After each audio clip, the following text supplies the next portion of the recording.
Season 1 is in the books, Season 2 is on the way. A remarkable start to our journey in Belgium.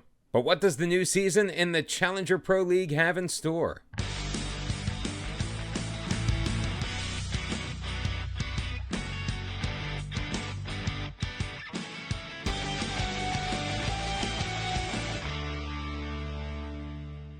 Welcome back, one and all, to episode number 10 of Bottom to the Top as we wrap up Season 1 and get Season 2 underway. We're managing Young Reds, formerly now of the 3rd Division in Belgium, moving up to the Challenger Pro League for next year. And I expected this episode to be a little different than your normal season wrap-up because we are technically managing a U23 team. So the transfers, the transactions, they really weren't ours. They belong to the parent club. So while I thought we might get your typical season wrap up, that isn't the case. We do get a couple of little blurbs. Mainly our fans' player of the year by a 34% vote was Mathis Van Heels, who absolutely stepped up in goal once we realized that we could not play our 35-year-old goalkeeper at all. He also won Young Player of the Season. Anthony Valencia picked up the goal of the year against Dessel. That came on April the 6th. We're going to take a look at that goal as soon as it loads up here. Mitrovic pushed it up the right-hand side. It's got a weird little look to it here. Sabo almost had it knocked away. Zanan up for Valencia, drilling it from about 30 yards out off of his left foot. I think there may have been other goals that might have qualified better, but who am I to say?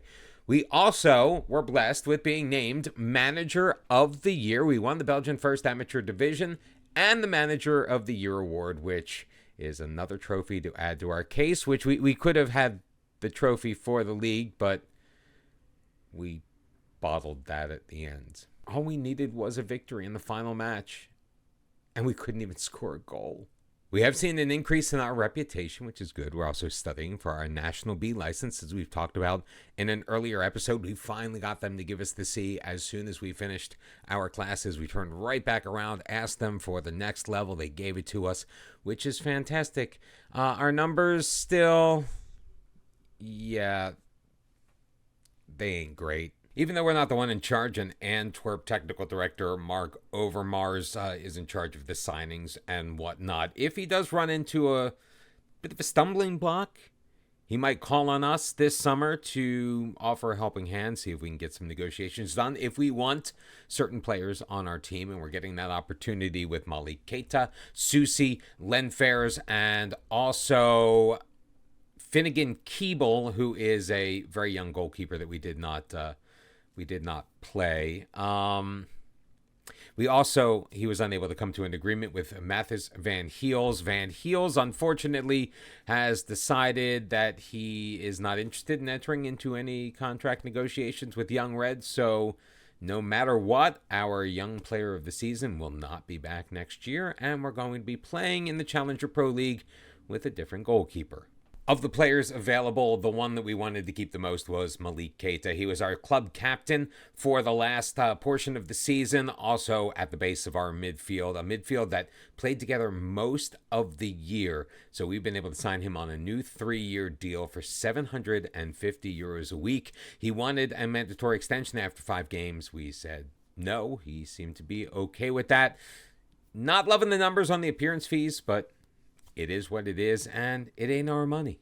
Abderrahmane Sousé did have a very good season for us. 24 total appearances, 18 of them starts, scored 8 goals, added another 3 goals and an assist in non-league competitions. However, he's already starting to decline at the ripe old age of 21. He'll be 23 by mid-season. I think we have to let him go. Lucas Lenfers on the other side looks to be nothing but upside, in my opinion. Also 21 years old, will be 22 toward the end of next season. He did a solid job filling in for us both at right wing back and left center back.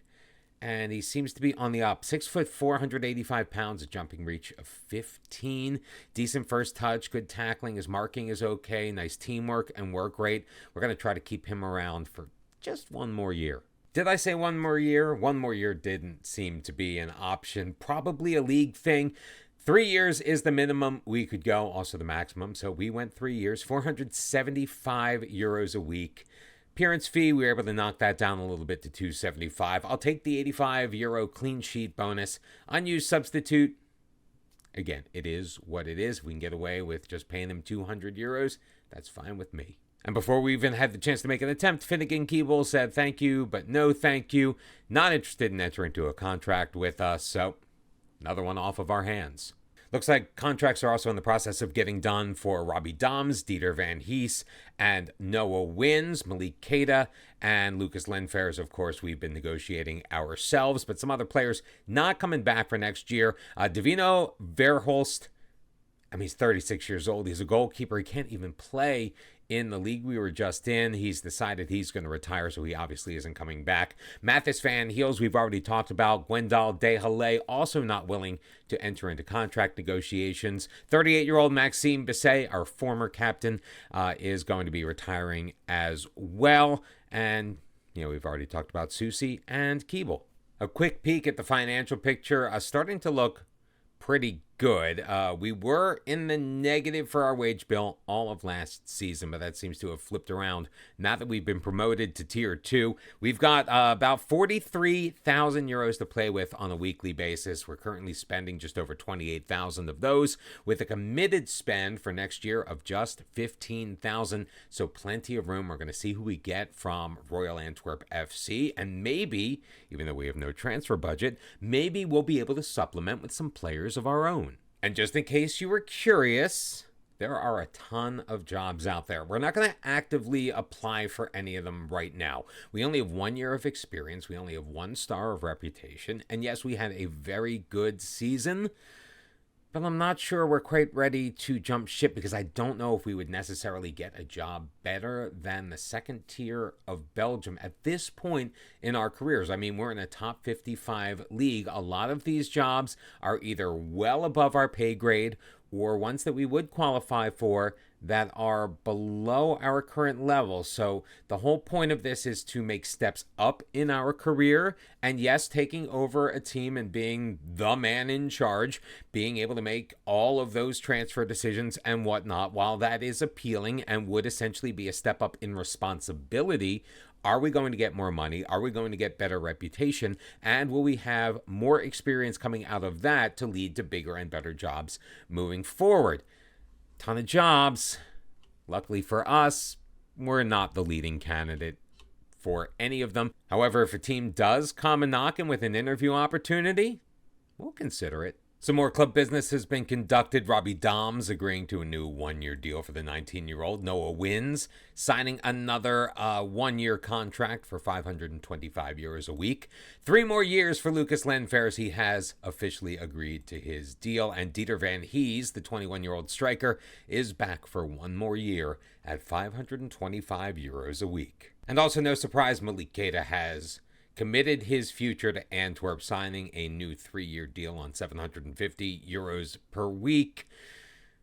Hopefully this turns out to be a good bit of business now that he's 23 years old, and we're only allowed 1 23-year-old or higher on the squad at any given time. As our captain, he's really going to need to step things up for us. Well, this is new. Since we moved up divisions, our ticket prices have increased. The average ticket price going up 77% from 4 euros to 8. Season tickets up 80% to 55 euros. We're expected to make another 51% over last year, 68.24 thousand euros in ticket revenue. I like it. This is kind of cool. I've never seen this before in FM. Granted, I've only been playing since FM 23, but still, I have never seen this before in FM. The new season is finally drawing nearer, and I'm going to butcher a ton of names this year. Joining us in the Challenger Pro League from the Eerste Nationale, where we were last year, is going to be Olympic Charleroi, obviously as champions. RE Virton also making their way through in 3rd place.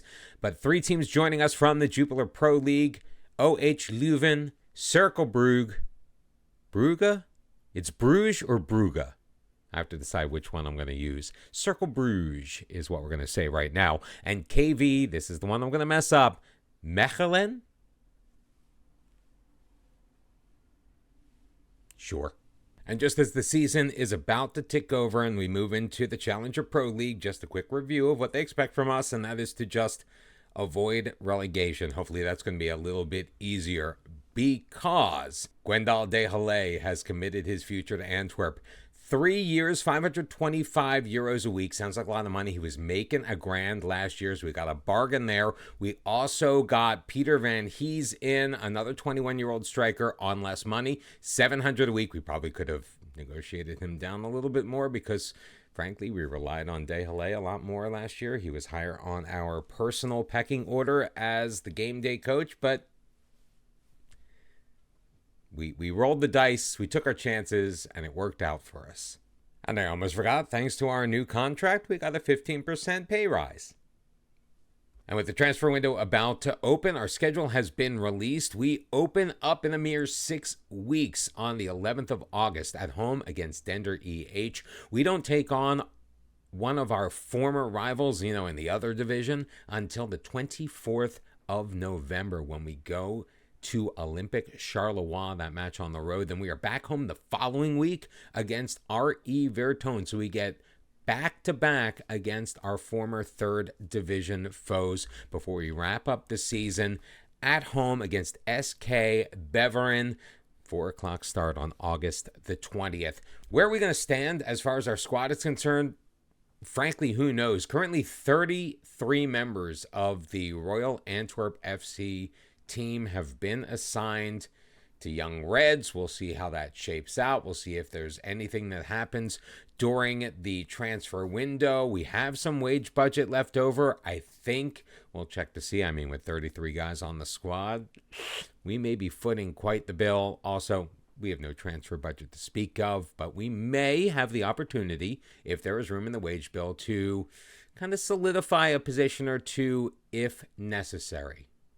And that's going to do it for this episode. We're losing some natural light. You can see the LED lights popping up in the background, which you normally, while they're on, you normally can't tell they're on during these videos that I like to record during the daytime. But gets darker earlier this time of the year here in the United States. I hope you enjoyed that. We're going to hit continue a whole ton more times. We're going to play through the preseason. Be ready for the action. Hopefully we'll have a nice squad update for you before we kick off our regular season 6 weeks in game from now. Make sure you hit the like button. Also be sure to subscribe and turn on your notifications so you know when the next bottom to the top video is going to come out. I'll give you a hint. It's gonna be tomorrow. I hope to see you then. Until then, bye-bye.